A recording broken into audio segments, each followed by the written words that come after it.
నమస్కారం. నా పేరు శ్రీరామ్ శర్మ.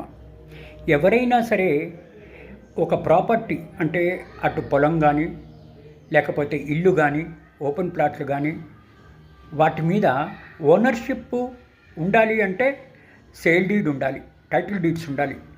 కేవలము ఆ స్థలాల్లో ప్రాపర్టీ ట్యాక్స్ కట్టో అదే అగ్రికల్చర్ రెవెన్యూ ట్యాక్స్ కడితే ఓనర్ అయిపోతాడా? లేదు.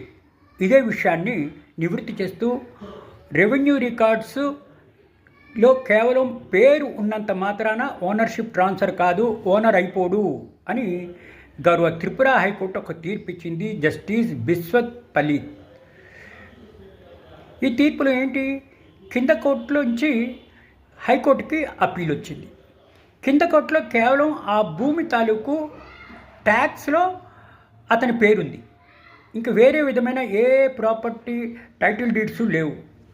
కేవలము ప్రాపర్టీ ట్యాక్స్ కట్టినట్టుగా ఉంది, కానీ అతనికి ఎట్లా సంక్రమించింది, ఓనర్షిప్ ఎలా వచ్చింది, సేల్ డీడా, గిఫ్ట్ డీడా, లేకపోతే ఇంకేదైనా డాక్యుమెంట్ ద్వారా ఆయనకి సంక్రమించిందా అంటే ఏమీ లేవు. కేవలము అతను ఆ ప్రాపర్టీని ట్యాక్స్ కడుతున్నాడంతే. ఇది హైకోర్టు దాకా వచ్చింది.